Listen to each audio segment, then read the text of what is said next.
Queridos alumnos, queridas alumnas, es un gusto volver a saludarles a todos ustedes. Muy bienvenidos a su clase de Introducción al Antiguo Testamento. Bueno, estamos ya en la recta final, prácticamente ya en la parte finalísima de esta cursada.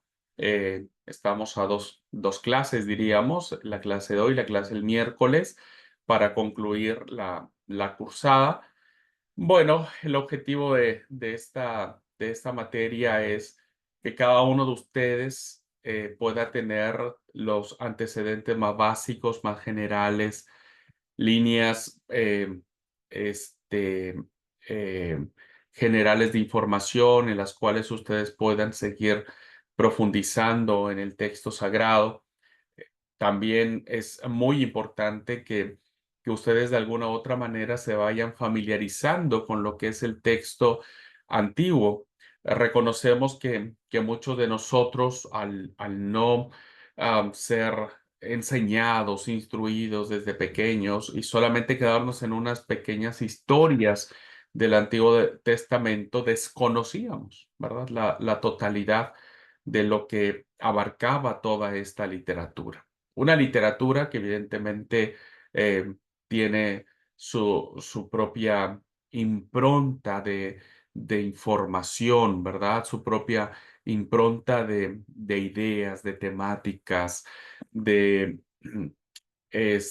motivaciones literarias, teológicas, cultuales, religiosas, de los diferentes grupos que el judaísmo o que el pueblo de Israel fue desarrollando a lo largo de su milenaria existencia.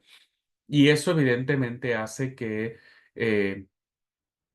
eh, introducirnos al Antiguo Testamento pues sea toda una aventura, ¿verdad? Sea toda una odisea que evidentemente todos anhelamos y queremos ah, ir como dominando, ir como teniendo en cuenta al momento de ir articulando ideas, ya sea para nuestra propia comprensión como estudiantes de la Biblia, o también ya sea para cuando tengamos que profundizar algún texto para compartir a la iglesia. Entonces uno ya debe tener básicamente mucha información que permita que lo que podamos nosotros compartir al resto de la iglesia sea una información completa, valiosa, interesante y sobre todo una información que pueda traer transformación a la vida de las personas.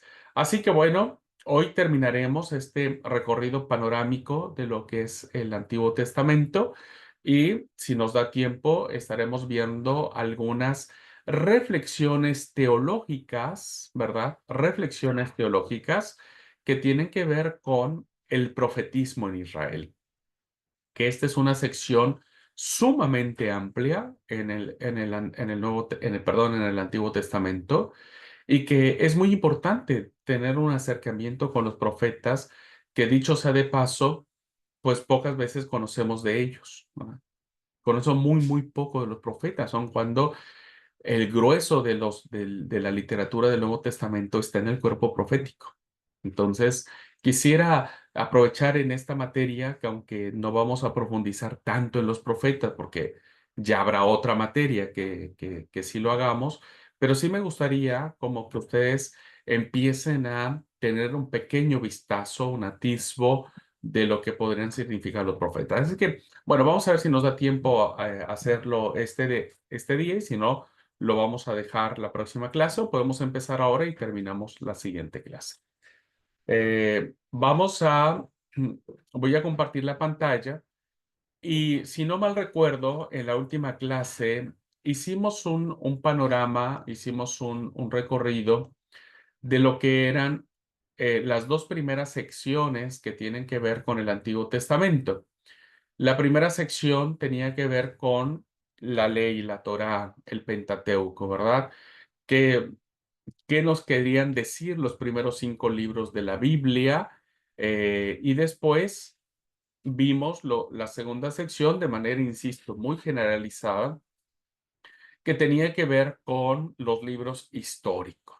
Los libros históricos que abarcan toda la etapa de la monarquía, ¿verdad? Desde la instalación de Israel en la tierra prometida, que es el libro de Josué, hasta la caída de perdón, la caída de Jerusalén a manos de los babilonios.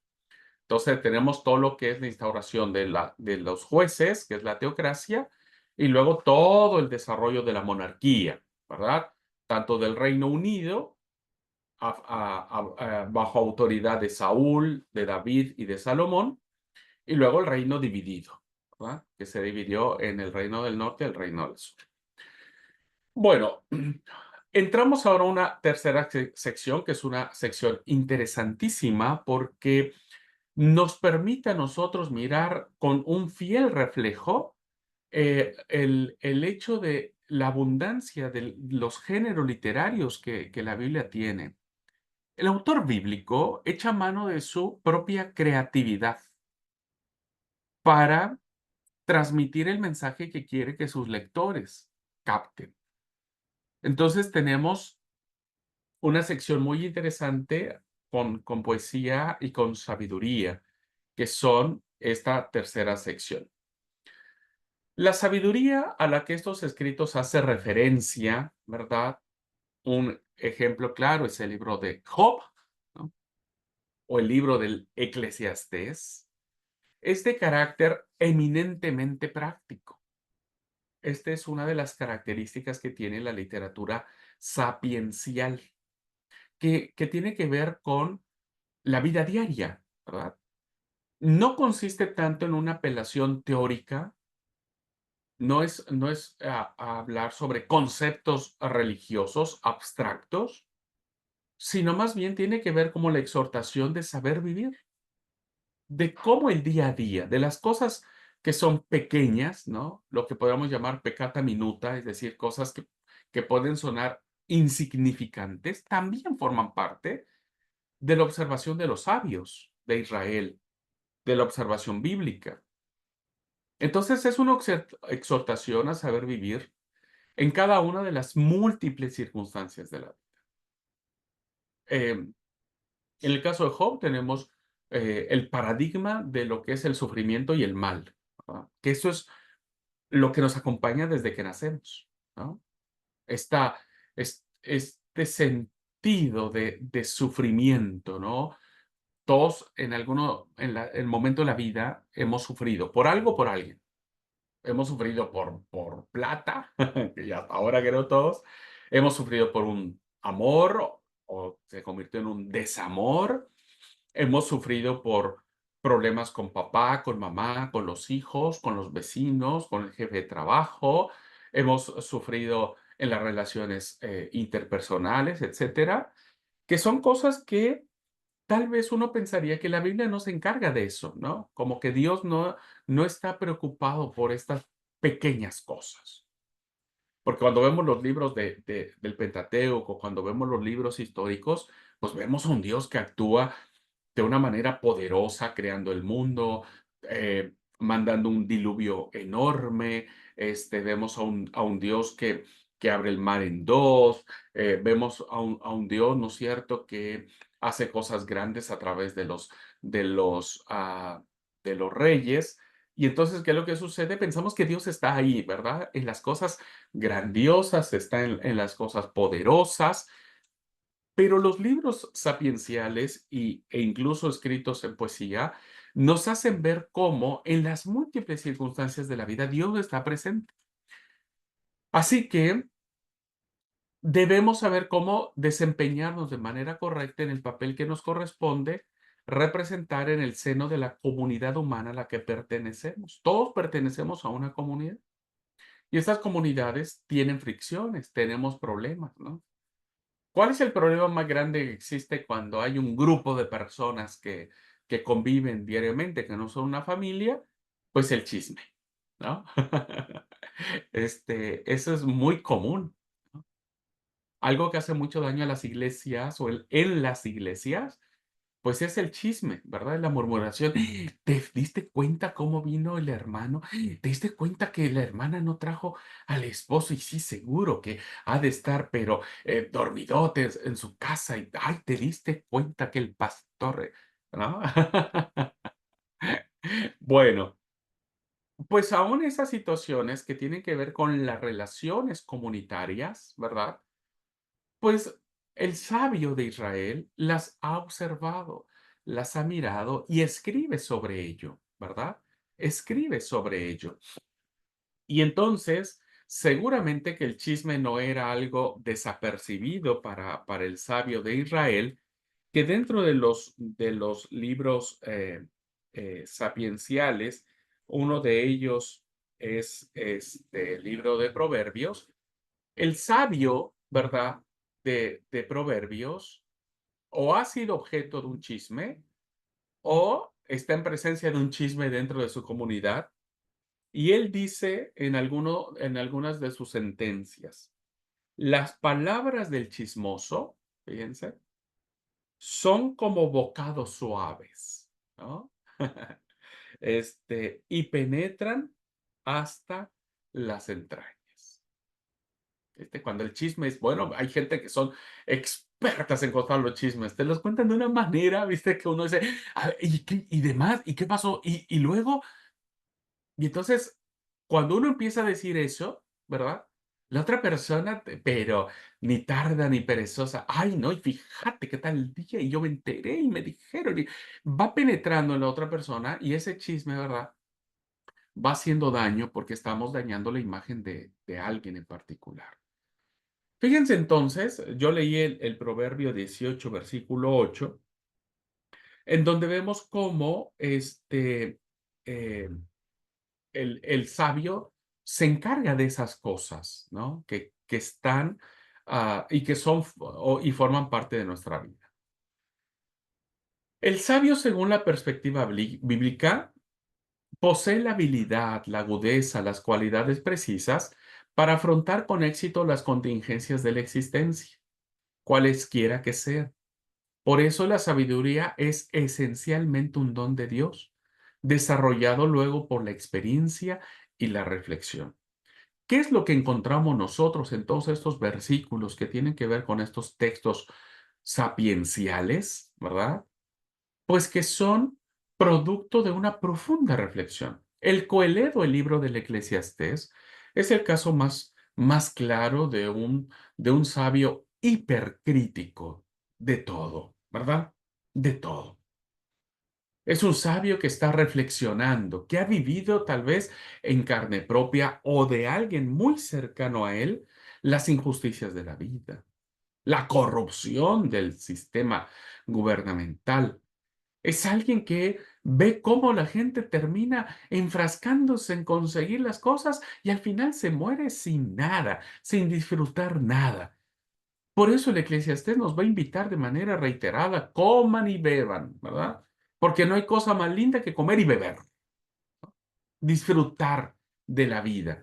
Porque él está experimentando, tal vez él mismo llegó a una edad ya anciana, donde él dijo, me bebí la vida de un solo trago, queriendo construir cosas, y ahora que ya las tengo, no las puedo disfrutar. Ahora que tengo tal vez plata para comer un montón de carne, pues ya los dientes no me dan, ¿no? Ya tengo los dientes flojos, ya no la paladeo, etcétera. Por eso, la sabiduría bíblica, hermanos, es una sabiduría que viene de personas profundamente hábiles, con un sentido de percepción, de agudeza, de capitalizar todas las experiencias que la vida les da. Por eso el sufrimiento que tiene Job es un sufrimiento que se capitaliza, ¿no? Cuando leemos, por ejemplo, el libro de Lamentaciones, es otro libro también que está capitalizando la tragedia, que está capitalizando el dolor, que está capitalizando el duelo, que está capitalizando eh, la soledad, ¿no? El recuerdo. Y entonces lo transforma en experiencias de vida. Por eso el sabio observa la realidad, juzga lo que ve y finalmente comunica a sus discípulos lo que él mismo aprendió primero de su personal relación con el mundo en su entorno. Entonces la capitaliza, ¿verdad? Aprende, a veces en carne propia, a veces en cabeza ajena, ¿no?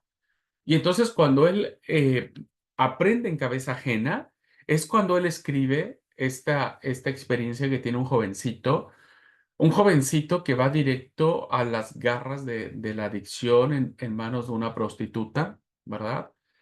Y entonces el sabio dice, porque yo estaba mirando por la ventana de mi casa, estaba parado en mi balcón y vi entre los simples, consideré entre los jóvenes a un joven falto de entendimiento, el cual pasaba por la calle junto a la esquina e iba camino a la casa de ella, a la tarde del día, cuando ya oscurecía en la oscuridad y tinieblas de la noche.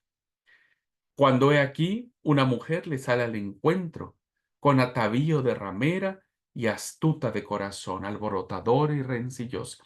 El sabio está parado en su casa, seguramente su casa daba un burdel, ¿verdad?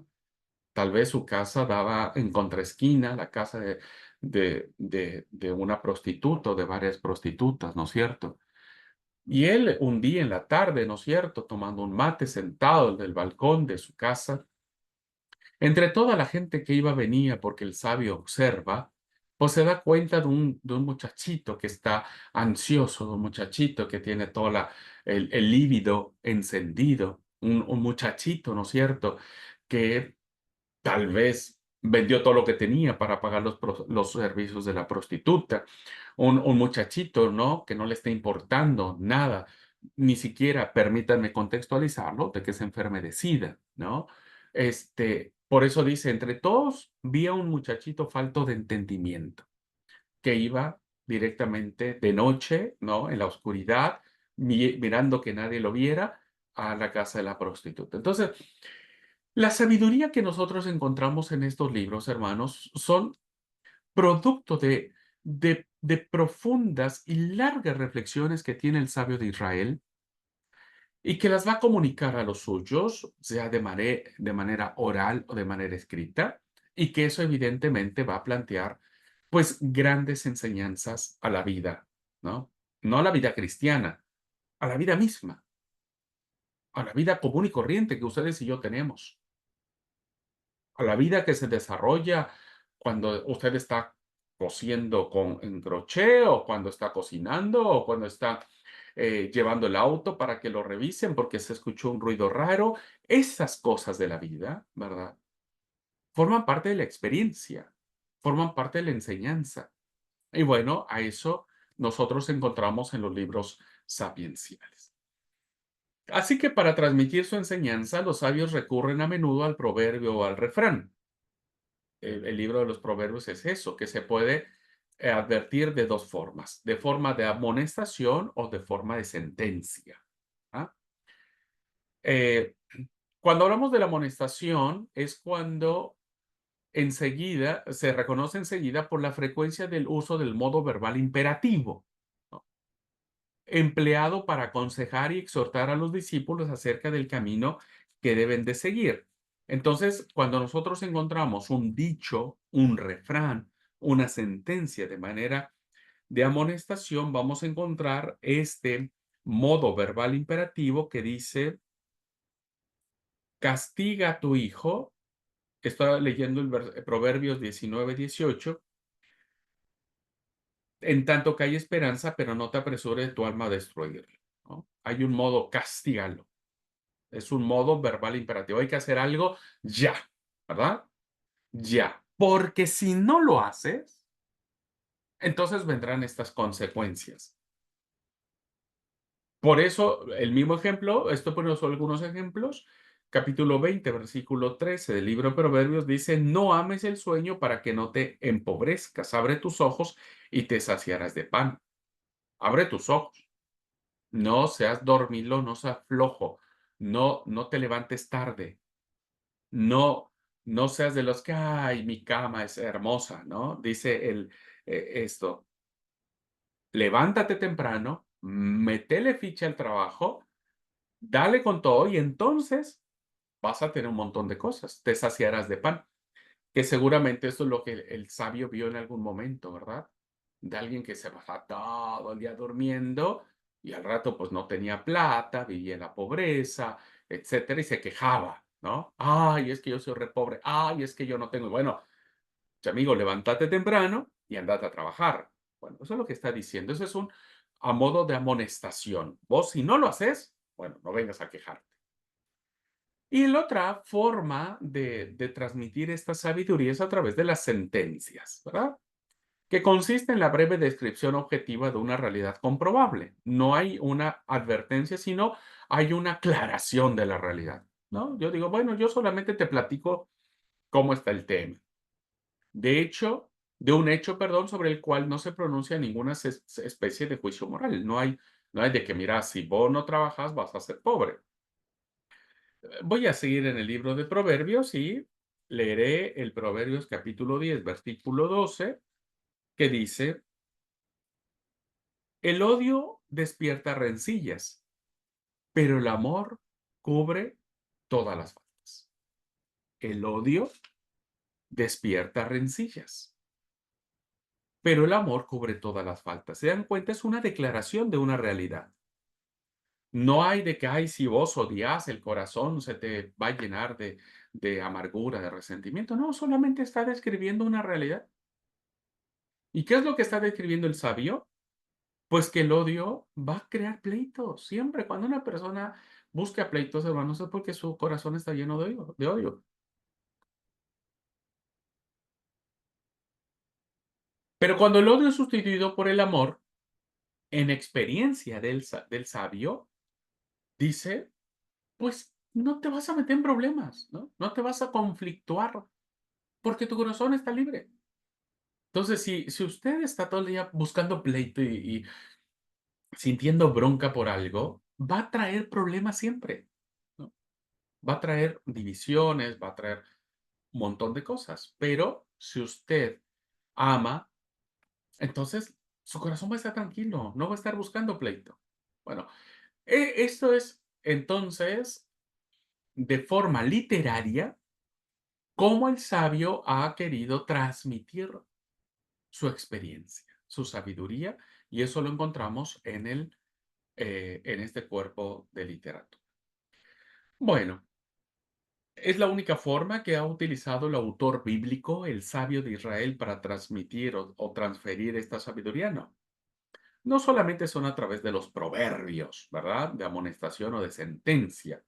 También la Biblia recoge otros modelos didácticos que fueron utilizados por los sabios para transmitir sus enseñanzas. Entonces tenemos, por ejemplo, poemas, ¿ah? Hermosos poemas sapienciales que, por ejemplo, están en Proverbios del capítulo 1 al capítulo 9. Tenemos profundos diálogos, ¿no? Como lo encontramos en todo el libro de Job. Tenemos la digresión en el discurso, ¿verdad? Esta confrontación de la realidad. Tenemos alegorías, ¿no? Es decir, personificaciones de realidades a través de ah, personas o realidades animadas o inanimadas, ¿no? Las tenemos en forma de oración, como el libro de los Salmos, ¿verdad? Los Salmos son hermosos porque son canciones hechas oración. Tenemos cánticos de alabanza también, que es una forma muy característica de los Salmos, ¿no? Este, así que bueno, hay muchas otras formas literarias que el sabio de Israel ha querido tener, ¿verdad?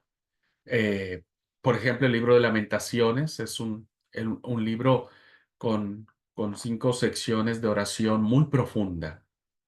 Si usted quiere encontrar oraciones profundas que tocan el corazón, el alma, el libro de Lamentaciones es uno de ellos, ¿no? En donde tiene un valor maravillosísimo, solo que no lo hemos leído.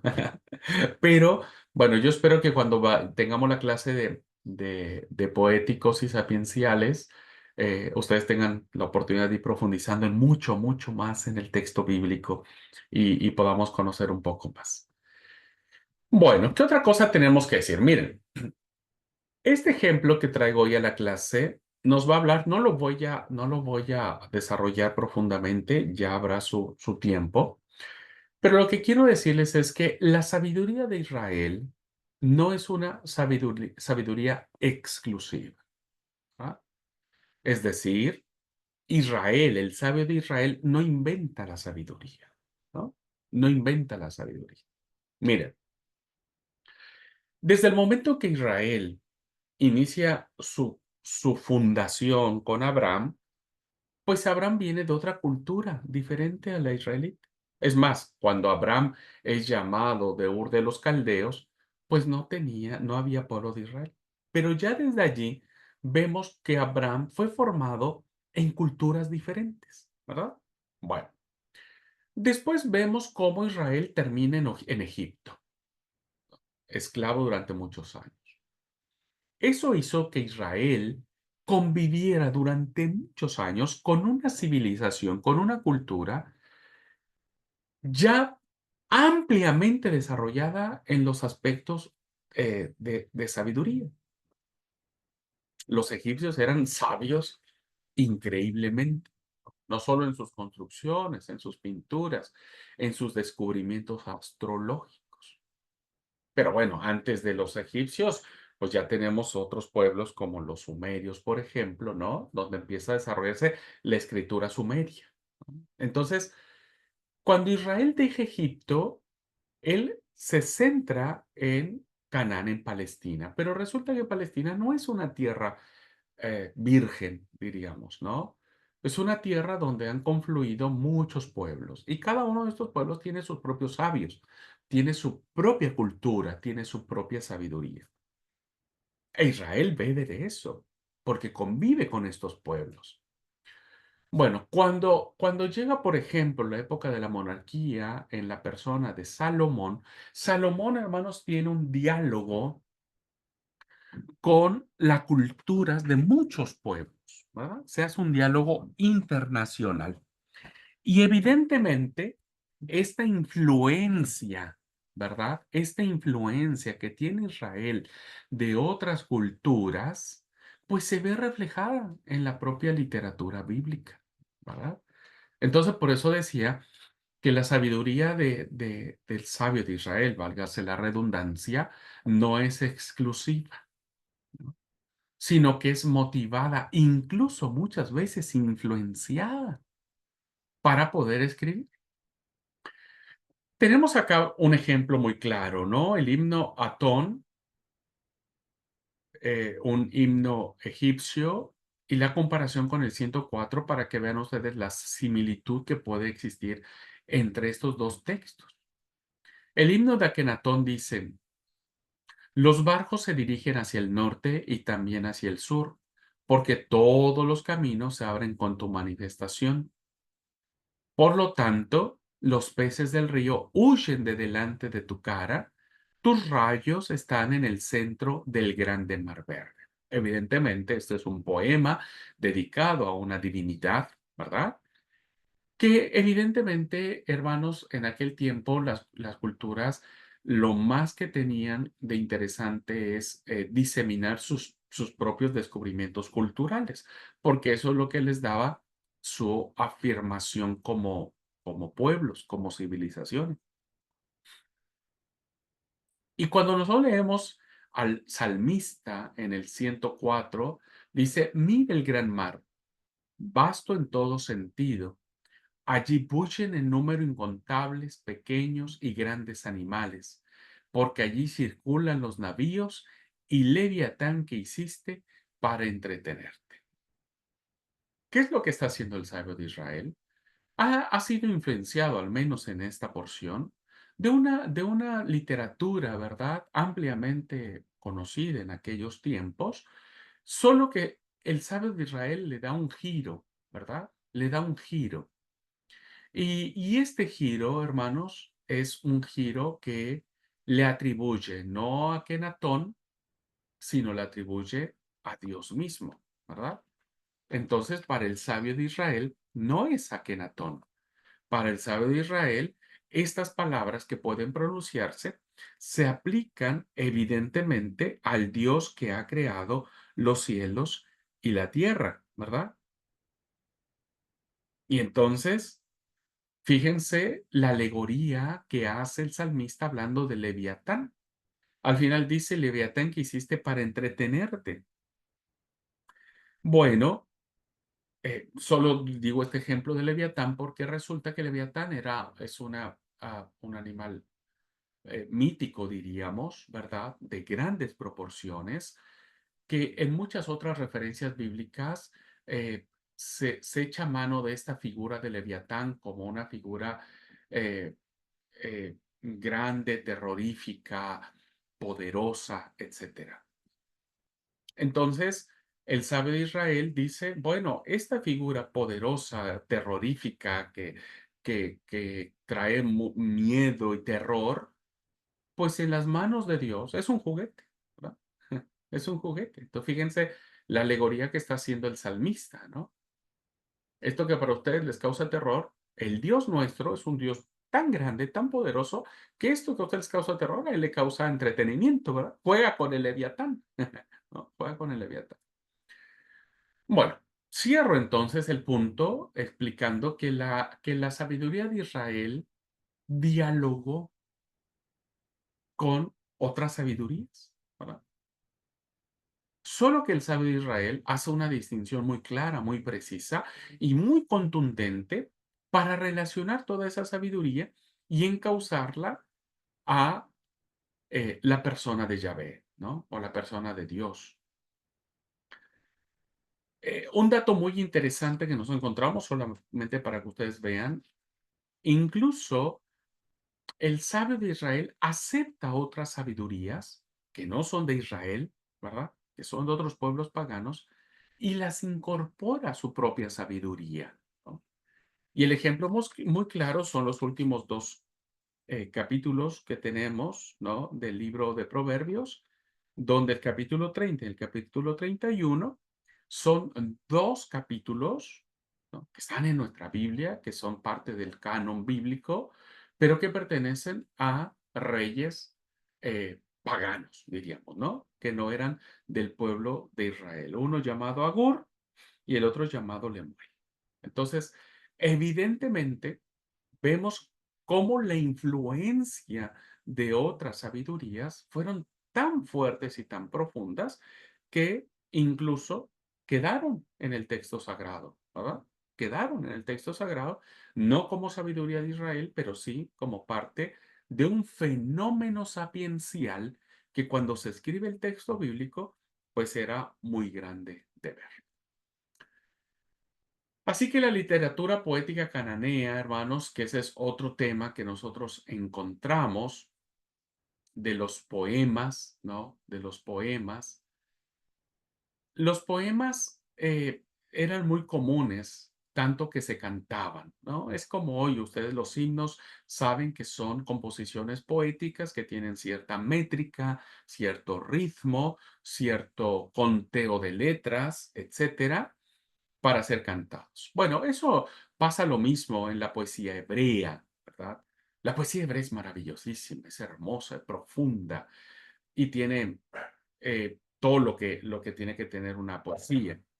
Así que percibimos en los textos hebreos elogios a la tradición poética del Antiguo Oriente.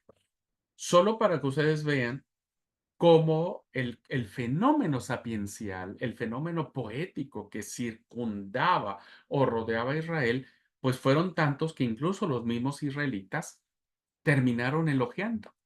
Por ejemplo, los israelitas elogiaron los poetas de los egipcios, las poesías egipcias.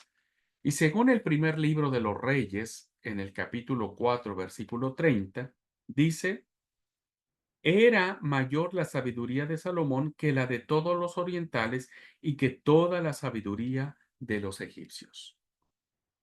Para comparar la sabiduría de Salomón habría que darle un valor a la sabiduría de los egipcios, y era grande.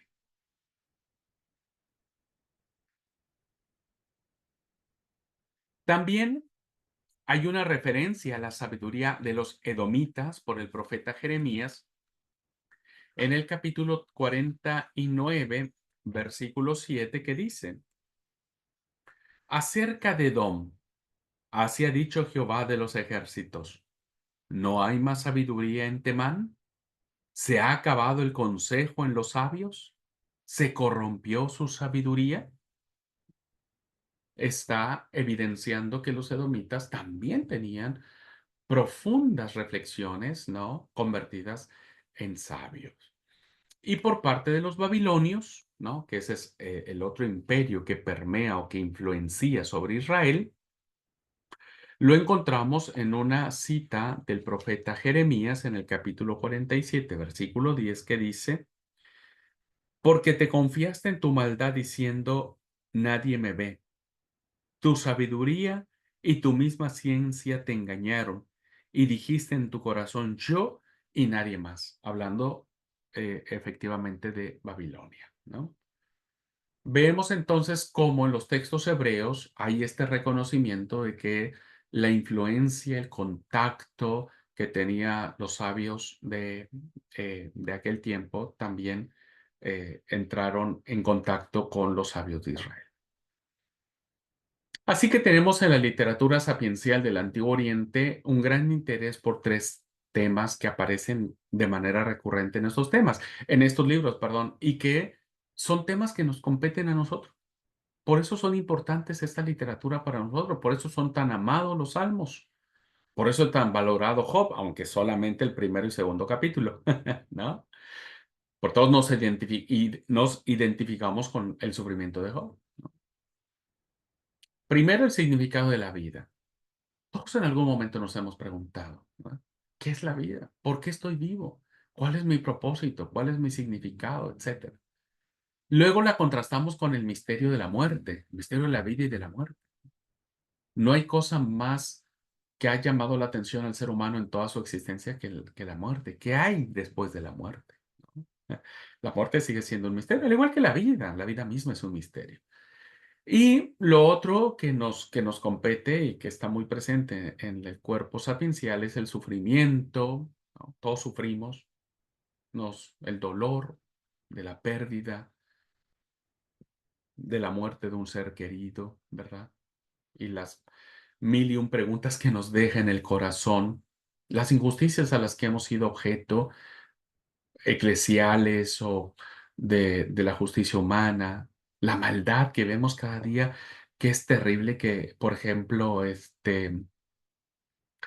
eh, el Eclesiastés da cuenta de eso. Luego, entonces, queridos alumnos, encontramos que esta literatura, ¿verdad? Es una literatura tan profunda que hay que leerla con calma, que hay que hacer pausas, que hay que respirar, que hay que reflexionar, que hay que atender los consejos del sabio, porque aunque fueron escritos hace miles de años, pues siguen siendo tan pertinentes, siguen siendo tan actuales para la vida de hoy, ¿no? Por eso es importante la literatura sapiencia. Así que bueno, hermanos, tenemos estos libros que aparecen en el texto bíblico, los libros líricos o poéticos son los libros de Salmos, de Cantar de los Cantares, el libro de Lamentaciones, aun cuando en ellos hay también sabiduría, pero solo por decir, ¿no? Solo por decir una clasificación.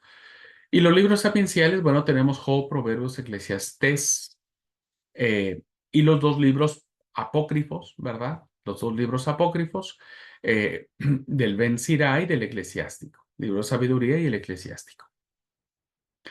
Pero de los libros nuestros, bueno, tenemos estos 6 libros, ¿no? 6 libros, que es el libro de Job, Salmos, Proverbios, Eclesiastés, Cantar de los Cantares y el libro de Lamentaciones. Ujú. Así que en estos libros, en esta literatura, usted encontrará todo lo que le he platicado. Ahora, le puedo decir ahora, desde ya, que cuando hablamos de libros poéticos, uno diría, bueno, solamente hay poemas en Salmos, ¿no? En el libro de los Salmos. No.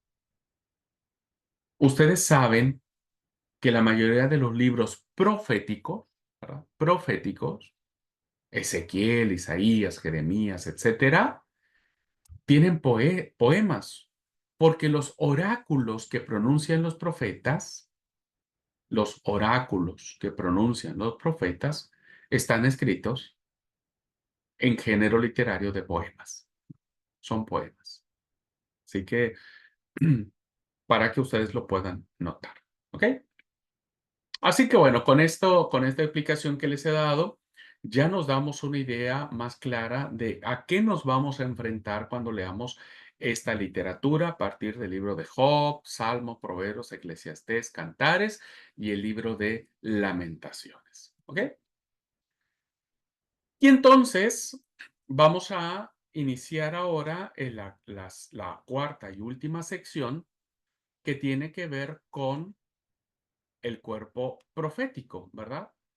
Los profetas. Bien, entonces, resumen rapidísimo. Primera sección, Pentateuco. ¿Ah? Segunda sección, libros históricos. Tercera sección, libros poéticos sapienciales.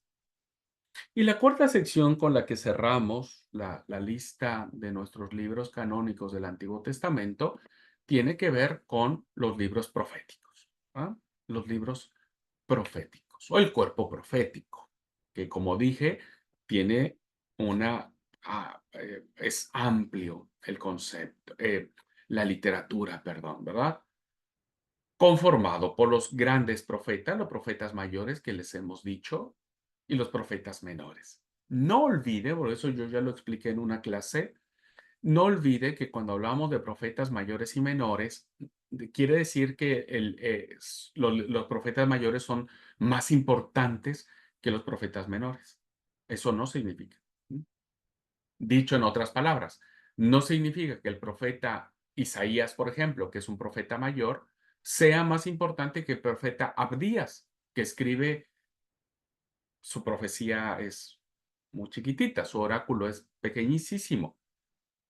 Entonces no podremos decir que Isaías es más importante que Abdías. No, no.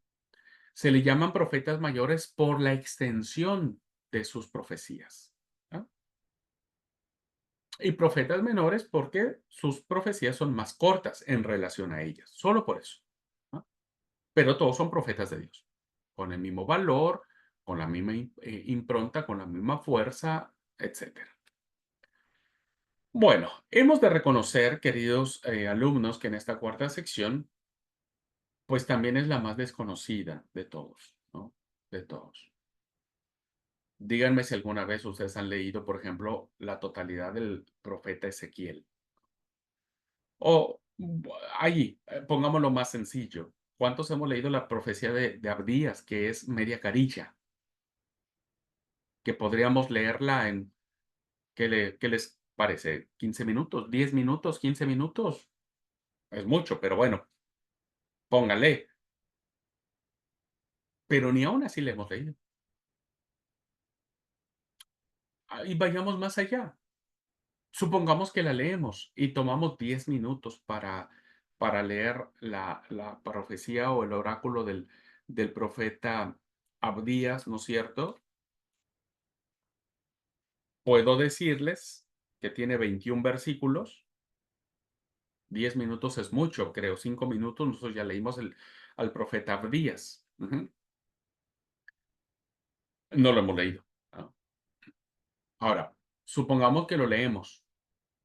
Puedo asegurarles que no le vamos a entender nada, porque es una profecía que habla sobre un pueblo llamado Edom. Y ahí ya nos trabamos porque dijimos, bueno, no sé ni quién es Edom, ni me importa Edom, y por lo tanto. Bueno, ¿qué quiero decir con esto, queridos hermanos? Que debemos aprender a rescatar el valor que tiene todo el texto bíblico como palabra de Dios, ¿no? Y tenemos que preocuparnos por meternos, sumergirnos un poco en esta literatura. Bien, la segunda de las tres secciones de la Biblia hebrea, como dijimos, hablando, estamos ahora pensando en la Biblia hebrea, se le llaman los profetas de la segunda sección. De las tres grandes, la segunda, para nosotros es la cuarta, para la Biblia hebrea la segunda son los profetas, que se dividen en profetas anteriores y posteriores. A diferencia de nuestras Biblias actuales, que siguen el canon griego, la Biblia hebrea considera proféticos y como tales los cataloga en este grupo, en profetas anteriores, que está conformado por los libros de Josué, Jueces, Samuel y Reyes. Ya hablé sobre esto cuando vi los libros históricos, ya dije por qué, ¿verdad? La Biblia hebrea considera estos libros como proféticos. Luego vendrán los profetas posteriores, que van a funcionar básicamente en la época de los monarcas, que está compuesto por Isaías, Jeremías, Ezequiel, los tres grandes profetas mayores, y por los 12 profetas menores, ¿no? Como dije, así son nombrados no porque su contenido sea de menos importancia, sino porque son notablemente menos extensos que los escritos de los tres grandes profetas. Bueno, otro dato interesante que ustedes tienen que saber. Mientras que el índice de la Septuaginta, nuestra Biblia, cuando usted va al índice de su Biblia, va a encontrar que dentro de esta sección nuestra de los profetas aparecen dos libros, ¿verdad? Lamentaciones y Daniel.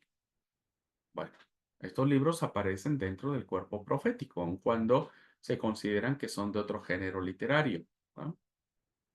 Bueno, tanto Lamentaciones como Daniel pertenecen a la tercera sección de la Biblia hebrea. Para nosotros no, pertenece a la sección de los profetas, ¿no? Ya después voy a explicar por qué Daniel aparece en el cuerpo profético nuestro. Ujú. Bueno, hablando un poco de los profetas. Profeta es una palabra castellana derivada del vocablo griego profetés, compuesto por la preposición pro, que tiene un valor locativo y equivale a de delante de, ¿no? Eso significa la palabra pro, delante de, en presencia de. Y el otro término que está compuesta esta palabra profeta es del verbo femi, que significa denunciar o anunciar. Entonces podemos decir que un profeta es el que va a anunciar algo delante de, ¿no? Por eso en la Septuaginta encontramos profetes. Esa es la palabra en griego, profetes, como traducción de la palabra hebrea naví. Los hebreos no le llaman profetes, sino naví. Un naví es un profeta, ¿no? Relacionada esta última con varias otras semíticas cuyo sentido principal es anunciar o comunicar algún mensaje. Entonces, el profeta es el que anuncia. Por eso ustedes ven ahí un titulito que aparece en la parte de arriba de la pantalla que dice las voces de Dios, ¿no? Profeta es una voz. Va a anunciar, va a denunciar, va a decir algo por alguien. Bueno, fuera de la Biblia, es frecuente dar el nombre de profeta a alguien que transmite mensajes de parte de alguna divinidad o que se dedica a la adivinación del futuro. Nosotros tenemos que saber que durante el fenómeno profético del Antiguo Testamento se le daba esta connotación de que el profeta era un adivino. Pues hasta hoy, hermano, ¿verdad? Hasta hoy. Muchos creen que un profeta es el que adivina. Tenemos las famosas profecías de Nostradamus, que profetizaba las cosas que iban a suceder en el tiempo. No, el profeta bíblico no es un adivino, ¿no? El profeta de Dios no es un adivino. Por eso nosotros hoy no consideramos a ningún profeta que quiera decir algo hablando del futuro, porque ese no es el profeta de Dios. Estos grupos religiosos pseudoevangélicos o protestantes, donde hay profetas que vaticinan o profetizan y demás, como si miraran al futuro, no son profetas de Dios. Porque el profeta de Dios no tiene que ver con la adivinación. Esa era una práctica de los profetas falsos, ¿verdad? Del Antiguo Testamento. Bueno, por eso en sentido bíblico, profeta es especialmente alguien a quien Dios va a escoger. Primero, debe haber una vocación profética, debe de haber un llamado de parte de Dios. Tiene que haber sido escogido por Dios y Dios lo envía como su portavoz. Entonces el profeta se convierte en la voz de Dios, sea ante el pueblo, ¿no? El profeta se levanta y reúne al pueblo y dice, bueno, les voy a decir lo que Dios les quiere decir. sea ante una persona, en especial el rey, ¿no? El profeta se para ante el rey y dice, yo te voy a decir, rey, lo que Dios te quiere decir, o ante varias personas en particular, ¿no? Pero es un anuncio. El profeta anuncia, anuncia. En ocasiones, el mensaje profético se refería a algún evento futuro, pero escuchen bien, vinculándose siempre en situaciones concretas e inmediatas en que surgía la profecía. Es decir, que los profetas nunca profetizaron para el 2024, ¿no? Sus profecías, aunque se adelantaban ciertos años, tenían que ver con la realidad presente que vivía el pueblo. No era una adivinación, era la descripción de las consecuencias que la realidad histórica les estaba llevando a tener. Por ejemplo, Jeremías 1:3 profetiza la conquista de Jerusalén y después de algunos años Jerusalén es capturada. Ezequiel profetiza la deportación a Babilonia, ¿verdad? Y entonces hay la deportación a Babilonia, ¿no? Etcétera. Así que algo que tenemos que quitarnos de la mente es que un profeta es el que va a adivinar, ¿verdad? El profeta de la Biblia no es un adivino, no es alguien que echa mano de las artes mágicas, ¿no es cierto? Para con una bola de cristal decir lo que va a pasar en el 2090 o en el 3200, no sé. Ujú. Para comprender el sentido profundo de la palabra de Dios transmitida por los profetas, es menester prestar la máxima atención al contexto histórico en el que fue originalmente proclamada la profecía. Profecía e historia siempre van de la mano. Cuando alguien ha querido desvincular la profecía de la historia, termina desvirtuándola, ¿verdad? Termina diciendo cosas que no. Así que para que nosotros podamos entender las profecías de Jeremías, Ezequiel, incluso de Daniel, pues siempre tienen que verse a la luz del contexto histórico, porque los profetas están escribiendo de acuerdo al contexto, de acuerdo a la circunstancia que el pueblo está viviendo. No está escribiendo ni diciendo cosas diferentes a eso. La figura del profeta ocupa con frecuencia un lugar importante en los libros narrativos de la Biblia. Demasiados, ¿no?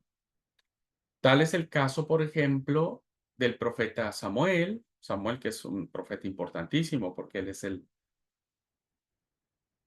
punto de quiebre entre la teocracia y la monarquía. El profeta Natán, que se encara a David. El profeta Elías de Eliseo, que tienen ciertos poderes curativos de resucitar a personas. Quienes sus actos, sus hechos, sus palabras, sus oráculos, pues fueron muy recordados en Israel y son muy apreciados estos profetas. Eh, pero también hay otros profetas, hombres y mujeres cuyos nombres por lo regular, pues nosotros los pasamos por alto, porque también fueron muy importantes para Israel, ¿no?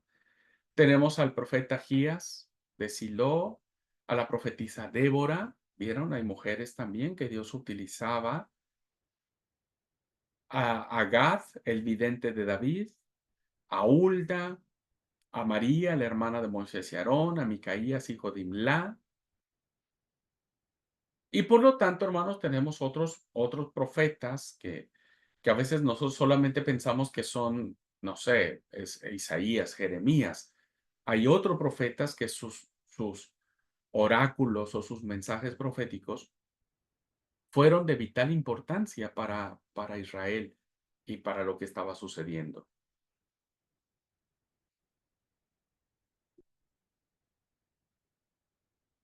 Bueno, están allí las citas para que usted las pueda buscar en su momento y las pueda tener y, bueno, investigar un poquitito qué es lo que hicieron estos personajes, hombres y mujeres, ¿verdad?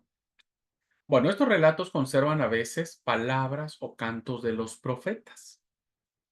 palabras o cantos de los profetas. Por ejemplo, cuando nosotros vemos en el primer libro de Samuel, en el capítulo 8, de los versículos 11 al 18, entonces vemos, por ejemplo, las palabras de Samuel que él pronuncia cuando el pueblo pide eh, un rey, ¿verdad? Cuando el pueblo pide un rey. Entonces, están aquí las palabras del profeta, o cuando vemos en el segundo libro de Samuel, en el capítulo 7, versículos del 4 al 16, pues encontramos la palabra de Natán cuando habla acerca del pacto que va a hacer Dios con la casa de David para que la casa de David sea perpetua, ¿verdad? Sea para siempre. Bueno, estos relatos conservan a veces palabras o canto de los profetas, aunque la intención del texto se dirige por lo general a realzar la importancia del ministerio profético en circunstancias decisivas de la historia de Israel. Es decir, que cuando nosotros encontramos la historia de un profeta, pues es básicamente entender cómo esta figura es sumamente importante para algo que está sucediendo al pueblo de Israel, ¿ah? Ya sea del norte, perdón, o del sur. También hemos de decir, hermanos, que hay en el texto bíblico, en el Antiguo Testamento, un montón de profetas innominados, que no tenemos sus nombres, no sabemos cómo se llamaron, el texto bíblico no nos lo dice. Sea porque la tradición bíblica no lo haya recuperado, o sea porque no, el autor bíblico, cuando le llegó la tradición del actuar de ese profeta, no sabía cómo se llamaba, así que por lo regular vamos a encontrar a muchos profetas que no tienen nombre alguno. Bueno, algo muy interesante que vamos a encontrar en esta literatura, ¿verdad? De estas secciones, los profetas introducen sus mensajes mediante fórmulas expresivas que tienen que ver con ser solamente intermediarios, ¿verdad? El profeta de Dios siempre va a decir, así ha dicho Jehová, palabra de Jehová que vino a, ¿no? U otras semejantes. Y a menudo se presentan a sí mismos como enviados de Dios e investidos de autoridad para proclamar su palabra. Esta personal certidumbre de haber sido divinamente elegidos para comunicar determinados mensajes es un signo característico de la conciencia profética. Todos los profetas supieron que Dios los había elegido para eso. El hecho de ser conscientes de que Dios los había elegido, pues hace mucho más rica y mucho más em, responsable su participación, hace mucho más fuerte su compromiso con el llamado que Dios les dio. Por ejemplo, entonces vemos en el caso de Isaías, ¿verdad? Isaías estaba consciente porque él responde al llamado de Dios. Cuando Dios los llama, ¿qué dice Isaías? Heme aquí, envíame a mí. Estaba consciente de su llamado profético. Otro ejemplo es el de Jeremías, que escucha la voz de Jehová y él dice, he aquí, he puesto mis palabras en tu boca. Sabe, ¿verdad? Que Dios le está poniendo palabras a él en su boca para proclamar los oráculos de Dios. Otro caso, tenemos el caso del profeta Ezequiel, que dice que oye el mandato de Dios cuando le dice, ve y entra en la casa de Israel y háblales con mis palabras. Dios lo envía. Entonces Ezequiel está consciente de que él tiene que ir porque Dios lo ha enviado. Y por último, otro ejemplo, tenemos el caso del profeta Amós, que se siente separado de sus tareas pastoriles, porque era un pastor de ovejas, el profeta Amós, y transformado en el ser el portavoz de Dios, Dios le dice, ve y profetiza a mi pueblo Israel. Pues estas cosas, estas dos situaciones, hermanos, que aparecen en esta diapositiva, son muy importantes para poder entender el fenómeno profético. Primero, porque el profeta nunca va a decir palabras suyas, ¿verdad? No, no va a pronunciar oráculos que tengan que ver con su sentir. Todos los oráculos que ellos van a proclamar serán oráculos que vendrán de parte de Dios. Y lo segundo que debemos saber, hermanos, es que este movimiento profético que se da en Israel es un movimiento donde estos personajes, estando conscientes de que Dios los llamó, también iban a estar conscientes del sufrimiento que iban a tener para llevar a cabo esta tarea, ¿no? La mayoría de los profetas de Dios fueron perseguidos, amenazados, vituperados, fueron asesinados, ¿no? Muchos, muchos. ¿Por qué? Porque a veces cuando los profetas tenían que encarar el poder, pues el poder los mandaba a matar, ¿no? Pasa como hoy en día. Este, por eso vemos muchas dictaduras. Y entonces el profeta estaba consciente también de esta necesidad. Bueno, ¿qué es cuál es el estilo literario que encontramos en el profetismo de Israel? Es muy rico, es muy variado, por eso hay que tener mucho cuidado cuando pasan cosas, ¿no? Y a veces decimos, ay, es que la profecía se cumple, se cumplen las profecías, ¿no? Ustedes han escuchado que hay un temblor en cualquier, ay, que se están cumpliendo las profecías, o hay una guerra, ay, es que las están cumpliendo las profecías. No, hay que tener mucho cuidado al respecto, ¿no? No debemos ser tan ligeros para decir, porque debemos identificar los géneros literarios con que están escritas los oráculos. Bueno, tenemos visiones, por ejemplo, himnos y salmos, oraciones, reflexiones de carácter sapiencial. Vean, aquí hay sabiduría también, ¿no? No solamente en Job o Eclesiastés. Tenemos temas alegóricos, muchas alegorías, que hay que entender este género. Ya vamos a ver qué son las alegorías, simbólicos. Hay muchos simbolismos, hermanos, muchos, muchos simbolismos. El problema es cuando nosotros queremos interpretar las profecías de manera literal. Ahí nos hemos metido en cada problemón, ¿verdad? En cada problemón. Por eso es que hay una corriente llamado el adventismo que, interpretando de manera literal algunos números que aparecen en el libro de Daniel, llegaron a la conclusión de que Jesús iba a venir en el 1944, ¿verdad? Y Jesús no vino. Bueno, ese es un problema de querer ver los textos proféticos de manera literal. Cuidado con eso. Bueno, ¿qué encontramos en estos textos? Bueno, los temas que encontramos es que el Dios que proclaman los profetas es un Dios que tiene tres características, ¿no? Y que en esto podríamos resumir nosotros los textos proféticos. ¿De qué hablan las voces de Dios? Primero, de decirle al pueblo que nosotros tenemos un Dios exigente que enjuicia con severidad el pecado de su pueblo elegido. Dios no va a pasar por alto el pecado del pueblo, ni sus atrocidades, ni sus idolatrías, ni sus desventajas, ni sus opresiones que tienen principalmente para los pobres, los inocentes. Entonces, el profeta se va a encargar de dejarle muy claro al pueblo, ¿no?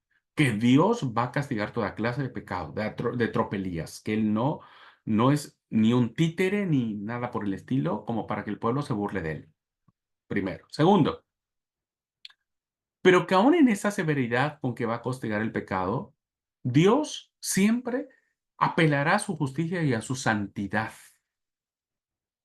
porque Dios no tolera ni la mentira, ni la idolatría, ni la injusticia. Ujú. Así que Dios es justo y su santidad no permite que nada de esto pueda ser este, tolerado. Así que Dios va a tratar con profunda dureza y vamos a encontrar que eso sucede tanto en Israel como en Judá.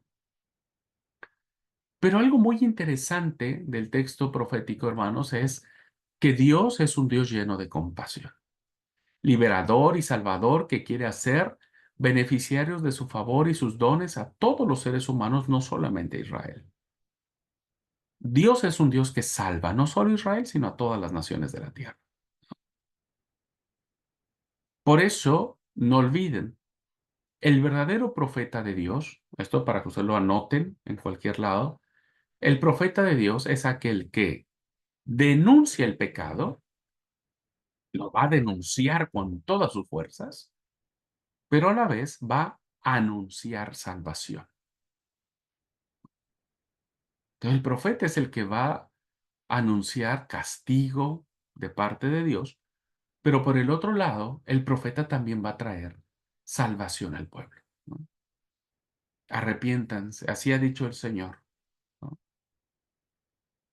Ustedes deben ser castigados por su maldad, pero si se arrepienten, sus pecados, que son rojos como el carmesí, vendrán a ser blancos como blanca lana. Siempre hay un anuncio de salvación de parte del profeta. ¿Por qué Dios termina perdonando? Bueno, eso es otra cosa. Eso le pertenece a Dios, pero Dios siempre perdona, ¿verdad? Dios es un Dios de compasión, un Dios que ama, un Dios que perdona, un Dios que retrotrae su castigo, es un Dios que está allí siempre a favor del ser humano, pero bueno, el ser humano siempre hemos, ¿verdad? Abusado de la bondad y de la misericordia de Dios. Así que de esto se va a tratar. Por eso la revista que el seminario lanzó, que tiene el seminario, la revista digital se llama Anuncio de Salvación, porque estamos emulando a lo que los profetas de la antigüedad decían. Decimos lo que está pasando en el mundo, pero siempre hay un anuncio de salvación, siempre, siempre. Hay un anuncio de redención de parte de Dios. Por eso, inspirados en el movimiento profético del Antiguo Testamento, es que así se le nombró a la revista digital Anuncio de Salvación, ¿no? En honor a los grandes profetas del Antiguo Testamento. Así que bueno, los profetas que tenemos, hermanos, los libros proféticos que tenemos son en la Biblia hebrea, ¿no? Isaías, Jeremías, Ezequiel, pero vamos a incluir Daniel porque también está dentro de nuestra lista de profetas. Los cuatro grandes profetas mayores que se les ha conocido, Isaías, Jeremías, Daniel, y tenemos los profetas posteriores, ¿verdad? Que son Oseas, Joel, Amós, Abdías, Jonás, Miqueas, Nahum, Habacuc, Sofonías, Ageo, Zacarías y Malaquías, los 12 profetas menores, que serán los libros con los que nosotros estaremos eh, desmenuzando en alguna materia en particular. Muy bien, pues hasta aquí entonces cerramos esta unidad temática, queridos alumnos, en donde hemos hecho un panorama general, ¿verdad? Hemos hecho una panorámica general, muy general, de los temas, de los sabores, un poco, ¿verdad? De estas ideas que esta literatura nos ha legado, nos tiene, y cómo toda esta literatura nos hace conocer más a Dios, entenderlo de mejor manera, ubicarlo en el contexto de la historia, de la salvación, etcétera, etcétera. Y bueno, de esta manera cerraríamos, ¿no es cierto?, esta panorámica que hemos hecho de los 39 libros que conforman el Antiguo Testamento. ¿Mm? Muy bien, ¿alguna pregunta? Eh, Noé, mi hermana Claudia, ¿alguna pregunta, alguna duda, algún comentario?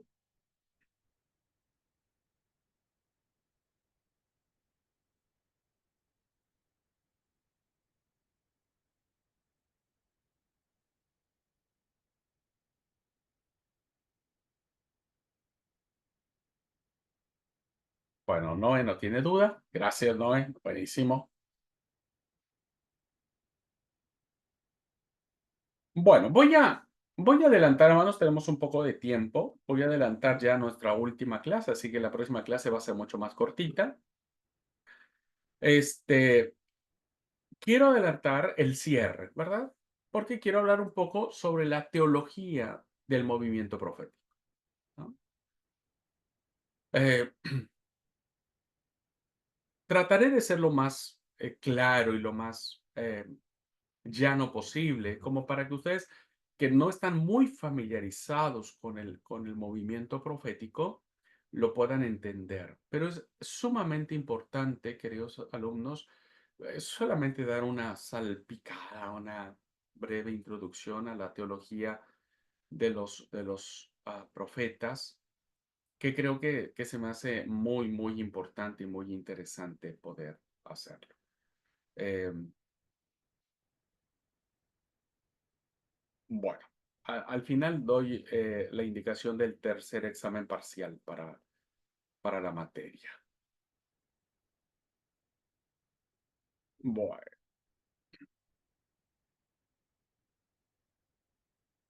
bien, ¿con qué quiero terminar toda esta cursada, hermanos? Vieron que nosotros iniciamos con ciertos problemas, ¿no? La cursada iniciamos con abordando los problemas que encierra la lectura del Antiguo Testamento y quiero cerrar la cursada dando, creo, con la clave teológica más importante del texto bíblico en lo que se refiere al Antiguo Testamento sobre el mensaje de los profetas como una reflexión teológica de la misericordia de Dios, de la misericordia de Dios.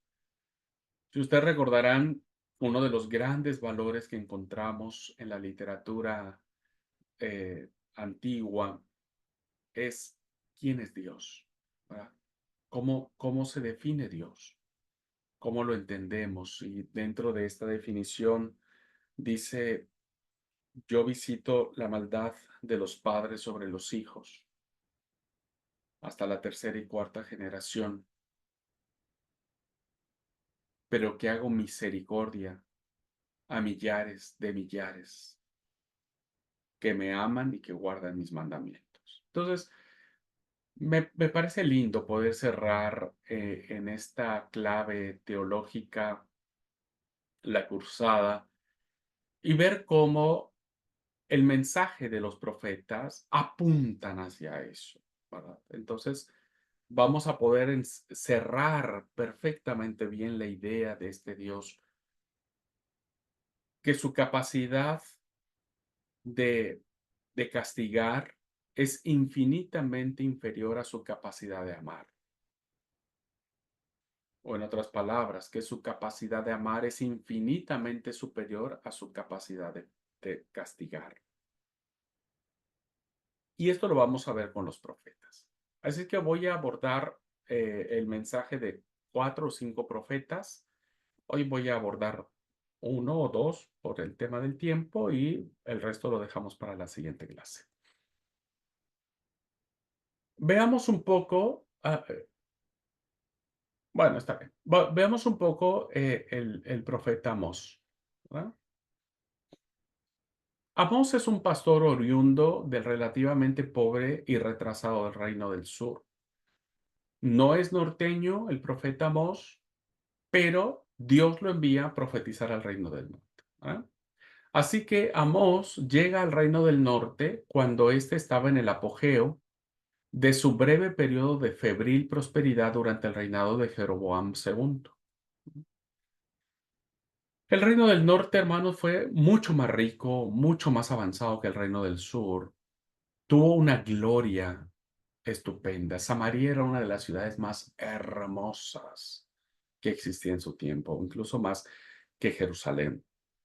Y fue en ese momento, ¿verdad?, donde hay tanta prosperidad, tanta abundancia, tanto lujo, en que, gobernados por Jeroboam II, el profeta Amós llega. Cuando llega Amós a esta ciudad, ¿verdad, hermanos? Es como cuando nos pasa, no sé si le ha pasado cuando llega ustedes de la zona rural y llega a una ciudad grande, cosmopolita, se asombra. Pues lo mismo le pasó al profeta Amós.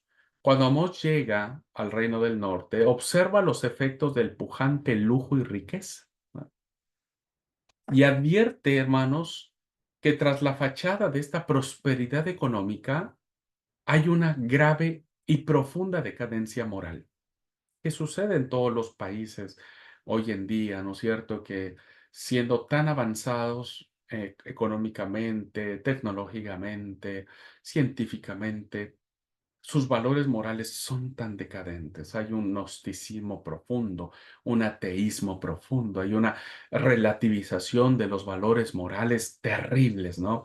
Los países de primer mundo son países que envidiamos en cuanto a su plata y su calidad de vida, pero sus valores, hermanos, están siendo tan relativizados, ¿verdad? No, da lo mismo, hagas lo que no importa. Bueno, esto le pasaba al reino del norte y el profeta Amós cuando llega se da cuenta que el pueblo de Israel está prosperando económicamente, pero sus valores se están desvirtuando, son pobres. La sociedad en Israel estaba podrida de sensualidad, de injusticias, sobre todo de opresión al pobre. Y esto, hermanos, era una ofensa ante los ojos de Dios que él no iba a tolerar. El israelita ordinario se sentía indudablemente orgulloso de pertenecer a una nación superreligiosa que gozaba de una insólita prosperidad como justo premio a su piedad. Entonces, el israelita se sentía orgulloso de lo que tenía, esta falsa realidad, ¿verdad? De que soy lo que tengo. Pero Amós, como profeta de Dios, no lo miraba de la misma manera. Así que en su primera oración, cuando empieza sus oráculos del profeta Amós, que empieza en el capítulo 1, versículos 3 al capítulo 2, versículo 10, ya empieza con una lista negra, diríamos, de los diversos pueblos vecinos y va a pronunciar los delitos que estos pueblos han hecho y va a decir sus castigos, ¿verdad? Los sirios serán castigados por haber efectuado una despiadada matanza. Vean. Los filisteos van a ser castigados por haber actuado en favor de los edomitas. Los fenicios van a ser castigados por haber roto un tratado, ¿no? Por no haber cumplido su palabra. Los edomitas serán castigados por haber atacado a los judíos, a su pueblo hermano, su pueblo amigo. Los amonitas serán castigados por haber dado muerte a mujeres y a niños en una brutal guerra de agresión. A los moabitas por haber ultrajado bárbaramente el cadáver del rey vencido de Edom. Vean ustedes, hermanos, cómo Amós empieza pronunciando palabras muy fuertes contra los pueblos enemigos de Israel. Seguramente cuando los israelitas escucharon esto, ¿verdad? Pues aplaudieron todos como diciendo, bien, bravo, qué bueno, hasta que les van a dar su castigo y su merecido. Son criminales de guerra, bien se merecen un castigo. Entonces ellos se sentían como que orgullosos y decían, bueno, nosotros somos el pueblo de Dios, somos los israelitas, etcétera. Pero lo que no se esperaban es que Amós tenía algo que decirles a ellos, ¿no? Y entonces Amós termina diciéndoles esto a los israelitas. Por 3 crímenes de Israel y por 4 no apartaré mi castigo. Van a ser castigados. Ahí se les borró la sonrisa a los israelitas, ¿verdad? ¿Saben por qué? Dijo el profeta, y hablaba de parte de Dios. Porque venden al justo por dinero. Y al pobre, fíjense hasta dónde habían caído los israelitas. Al pobre por un par de sandalias o de hojotas. Fíjense que cambien a alguien. A ver, te doy mi esclavo por unas hojotas. Sí, dame esas hojotas, llévate a este que no sirve para nada. Pisan la cabeza del débil en el polvo y tuercen el camino del humilde. En una palabra, fíjense lo que dice el profeta Amós, ser el pueblo de Dios significa tener una especial responsabilidad más que disfrutar unos privilegios especiales, ¿no? Ser el pueblo de Dios significa tener una especial responsabilidad. El hecho de que seamos elegidos de Dios, hermanos, hijos de Dios, no nos da ningún derecho de pasar por la dignidad de nadie. No somos personas que que merezcamos un trato igual y porque somos hijos de papi, ¿no? El famoso, esos que terminan corrompiendo a la policía porque los agarraron llevando ebrios. Vos no sabes con qué te estás metiendo, con quién te estás metiendo. Soy el hijo del presidente. Pues por ser el hijo del presidente, es tu responsabilidad comportarte bien. Bueno, eso pasaba con los israelitas. Y fíjense cómo termina el oráculo de Amós. Solos conocí a vosotros entre todas las familias de la tierra, por eso castigaré todas vuestras casas. Israel había caído en una degradación moral insostenible, imperdonable, diríamos, ¿verdad? Que nadie podría tolerar. Era intolerable la situación. La observancia religiosa no significa nada ante la verdad de que en un mundo gobernado por un Dios vivo y justo, un pecado nacional acarrea un desastre nacional. Los que mantenían como un artículo de fe que en el día del Señor Israel, por ser el pueblo de Dios, triunfaría por sobre todos sus enemigos, vivían en una felicidad ilusoria. Ellos esperaban que el día del Señor viniera, hermanos, y destruyera a todos los pueblos, ¿no? A todos los pueblos enemigos de Israel. Pero nunca pensaron que ellos iban a ser objeto de ese castigo también.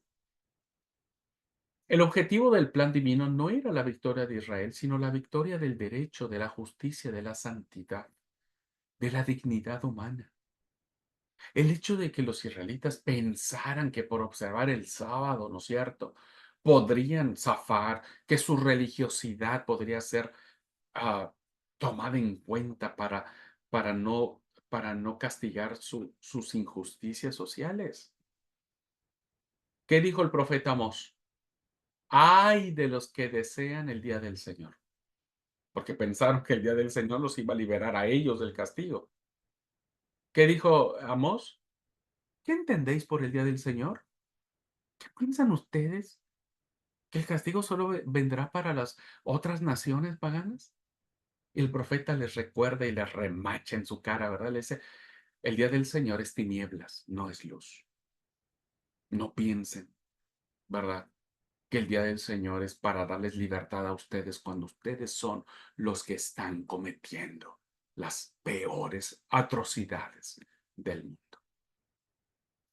Así que de momento todo parece ir bien, pero el profeta conocía a fondo la gravedad de la situación internacional.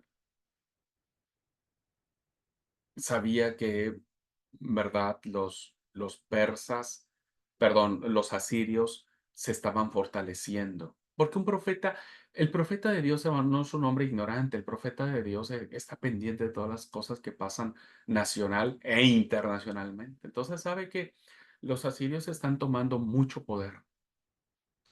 Aún estaban lejos los nubarrones de la agresión asiria, pero vendrían, se descargarían a su tiempo y vendrían el juicio de Dios sobre Israel, este pueblo rebelde. Y fíjense que solamente habría una cosa capaz de impedir esa calamidad, esa destrucción del pueblo de Israel. ¿Qué es lo que tenían que hacer? ¿Qué es lo que les pidió el profeta de parte de Dios para Israel? Aborrezcan el mal, amen el bien. Estableced el juicio en la puerta, no sean corruptos, no compren a los jueces y a los fiscales para destruir al pobre con su plata. Quizá el Señor, el Dios de las huestes, tenga piedad del resto de José. Claro que Dios iba a tener piedad de su pueblo. ¿Pedía mucho Dios? No, solo pedía que el pueblo aborreciera el mal, que no hiciera este destrato, ¿no?, social, sino que amara el bien. Ese era el motivo dominante en las profecías de Amós. Él profetiza a mediados del siglo octavo antes de Cristo. La historia se desenvuelve dentro de un orden moral. En su proceso, rápido o lento, no es accidental la conexión entre delito y calamidad. No es accidental. Siempre hay consecuencias. Es el juicio del Dios vivo y justo, Señor de la historia. A la luz de los acontecimientos posteriores, podemos concluir que Amós simplificó la cuestión en varios aspectos, pero su afirmación de que la historia es un orden moral bajo el dominio de Dios sirvió de base y constituyó el punto de partida para todo el movimiento profético.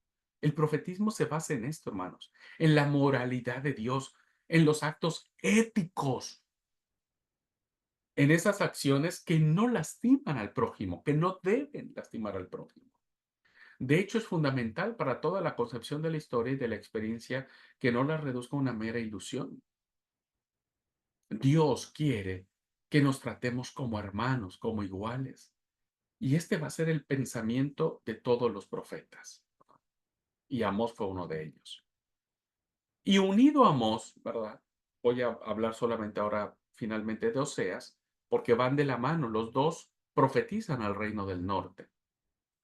El segundo de los grandes profetas, Oseas, al que podemos datar unos 20 o 30 años después de Amós, pues a diferencia de Amós, Oseas sí nació en el reino del norte.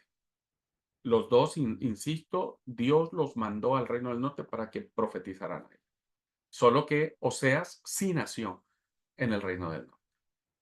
Diríamos que entonces que Oseas nació con toda esta evolución, con todo este bullicio, con toda esta parafernalia, ¿no? De construcción, de fama, de gloria.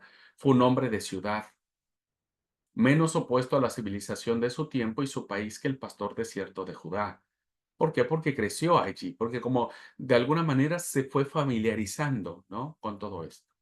Pero, pero, fue igual de implacable al exponer las corrupciones de la sociedad de su época. O sea, no se queda callado, al igual que Amós. Y corroboró todo lo que su predecesor, es decir, Amós, había dicho sobre el inevitable juicio de Dios contra un pueblo rebelde. Es decir, el pueblo no le hizo caso a Amós, solo le pidió algo. ¿Pero qué hizo el pueblo de Israel? No le dio ninguna importancia. Por eso es que 30 años después tiene que venir otro profeta de Dios para volver a decirles lo mismo. Sin embargo, no podía quedarse ahí. Tenía la profunda convicción de que en la relación entre Dios e Israel había algo que no podrían destruir las infidelidades del pueblo, ni de su eventual destino, por trágico que fuera. Este texto ya lo vimos. Amós percibía, sentía que no había nada que Israel pudiera hacer que Dios dejara de amarlo. Cuando Israel era niño, yo lo amé y de Egipto llamé a mi hijo. Yo enseñé a Efraín a caminar, lo tomé en mis brazos. No saben que yo cuidaba de ellos, los atraje con cuerdas humanas, con lazos de amor. ¿Cómo voy a abandonarte, Efraín? ¿Cómo voy a entregarte, Israel? Se me revuelve dentro del corazón, se me estremecen las entrañas. No ejecutaré el ardón de mi ira, no destruiré de nuevo Efraín, porque soy Dios y no hombre, el Santo de Israel, en medio de ti.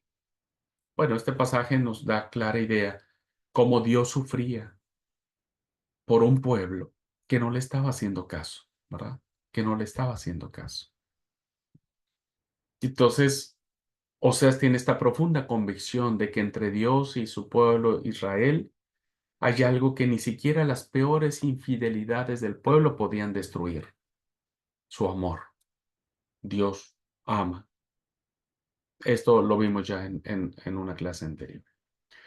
Por eso Dios no puede abandonar a su pueblo, según el mensaje de Oseas. Una comunidad que ha estado en una vital relación con Dios ya no puede quedar fuera del cuidado divino. Su pecado tiene consecuencias, claro está, ¿no? Fueron destruidos por los asirios. Esa comunidad está sometida al juicio de Dios y puede ser arrojada de su presencia. Pero aun cuando las consecuencias del pecado están, la relación de amor no puede destruirse, al menos no de parte de Dios. La relación subsiste.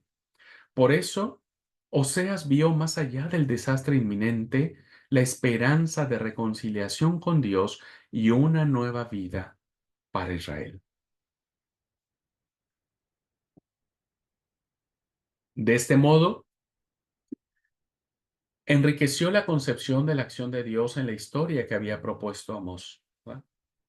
Amós que dijo, Pues que Dios es un Dios de juicio, que Él no puede tolerar el pecado de Israel.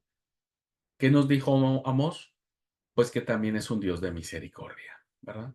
De amor, de compasión. No podemos decir que Oseas armonice por completo ambos principios, evidentemente que no. Pero a partir de ahora todo el pensamiento veterotestamentario se mueve entre estos dos polos. Hoy la predicación que nosotros tenemos como iglesia es que el Dios vivo que juzga, que es santo, que no puede pasar por alto el pecado de nadie, al mismo tiempo es el Dios que va a actuar con una misericordia incomprensible para nosotros. Fíjense cómo los mensajes de estos dos grandes profetas dejaron una huella tan profunda que hoy nosotros somos herederos de esta concepción de Dios. Dios no pasa por alto el pecado de su pueblo, pero siempre va a actuar con infinita misericordia, ¿verdad? Con infinita misericordia. Y esta, y esta idea, hermanos, es tan profunda, tan enriquecedora, tan maravillosa, que nos permite entender y comprender esta acción de Dios, este actuar de Dios, ¿no? Dios siempre nos dice, no lo hagas, no lo hagas. Manda a sus profetas, nos lo dicen las predicaciones, los pastores, los predicadores, las predicadoras anuncian el juicio de Dios, pero también debemos anunciar la misericordia de Dios. Hay muchos pastores que solamente se dedican a pronunciar juicio. Eso no es de Dios tampoco. También hay que anunciar salvación, misericordia y perdón. ¿Ok? Así que bueno, voy a dejar hasta aquí, hermanos, estos dos grandes profetas que así rescatados, ya los vamos a ver a profundidad en su tiempo, pero he querido mostrarles a ustedes cómo la teología que manifiestan los oráculos proféticos son tan fuertes que hasta el día de hoy afectan nuestra relación y nuestra comprensión de lo que Dios significa. ¿Ok? La próxima clase estaremos compartiendo, y con eso cerraremos la cursada, el libro del profeta, la teología de Isaías, de Jeremías y de Ezequiel. ¿Ok? Eso lo vamos a ver la próxima clase. Bueno, el tercer examen parcial, ¿verdad? Que vamos a realizar es una lectura. Yo voy a subir a la plataforma, hermanos, una lectura, ¿ok? Una lectura muy interesante que quiero que ustedes tengan. Léanla repetidamente, ya sea en su computador, imprímanla, como quieran, como se les haga más fácil, ¿no? Léanla una vez, dos veces, subrayen lo que crean más importante y demás. Bueno, después de que hagan eso, de que descarguen la lectura, ¿verdad? Entren a hacer su examen. Yo les voy a pedir que en esta ocasión hagan su examen sin tener el machete o sin tener las hojas a la mano, con lo que ustedes recuerden de la lectura. Ujú. El examen constará de 10 preguntas, ¿no? De esa lectura, no de la clase, no de lo que hemos visto, de esa lectura. Pero yo los animo a que ustedes puedan tratar de memorizar lo más pronto posible. Por eso digo, léanlo una vez, luego la segunda vez tomen un marcatextos, un marcador, subrayen lo que sea más importante, hagan anotaciones en su libreta, memoricen las cosas, ¿no? Lo más que puedan. Y por favor, después de que hagan varias lecturas de ese documento, entren a hacer su examen, pero no ocupen solo lo que ustedes puedan recordar. ¿Ok?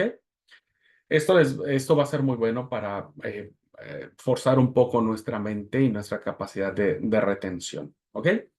Este, Suplicaría enormemente que no hagan la lectura, hagan el examen haciendo una sola lectura eh, de este trabajo, ¿no?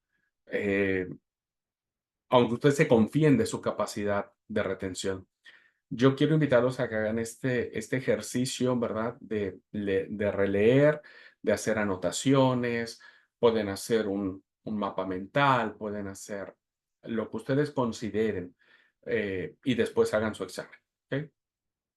A veces ¿cómo se llama? Porque andan atrasados en las clases, en ver las clases grabadas, etcétera. Dicen, bueno, leo esto o hago trampa, ¿verdad? Y agarro la hojita y voy contestando el examen teniendo la hojita en la mano. Eh, Confío en ustedes. Recuerden que el mensaje de los profetas son los actos éticos, ¿no? Ustedes ya tuvieron una clase de ética. La ética es fundamental. Yo confío en ustedes, ¿no? Que van a hacer caso a mis indicaciones y por el bien de ustedes, ¿no es cierto? Y que no le van a copiar a nadie, que no le van a contar las respuestas a nadie, que cada quien será lo suyo. eh, y que creo que esto les va a ir bien, les va a caer bien en ¿cómo se llama? En optimizar la información del documento que yo les voy a dar a leer. No es grande, no es extenso, ¿no? No es grande, no es extenso. Bueno, no me pregunta si hay un examen final. Bueno, ya lo platiqué un poquito con Claudia antes de iniciar la clase, solo porque Noé y Clau han sido fieles aquí en la clase presencial y han estado y que sus compañeros les deben a ustedes. No va a haber examen final, solamente harán estos tres parciales y de la calificación de estos tres parciales en el porcentaje que se les dará a cada uno de ellos será la nota final que tengan. Así que por favor, esfuércense por este último para que tengan buena nota y solamente será el promedio de las calificaciones de los tres parciales. ¿Ok? No va a haber, en un principio había un cuarto examen, pero eh, a petición de Noah y de Claudia, sus compañeros les deben un buen asado, no va a haber examen final. ¿Ok? Bueno, pues si no hay alguna pregunta de parte de Claudia, de Noé, de la clase o de alguna otra cosa, si no tiene ninguna duda, comentario, vamos a cerrar la clase y nos vemos el próximo miércoles para terminar estos tres profetas y ahí cerramos nuestra cursada. El día de hoy estaré subiendo ya la lectura, ¿verdad? Para que la empiecen a trabajar sobre ella. Bueno, Dios les bendiga. Cuídense. Un placer saludarles. Muchas bendiciones. Paz.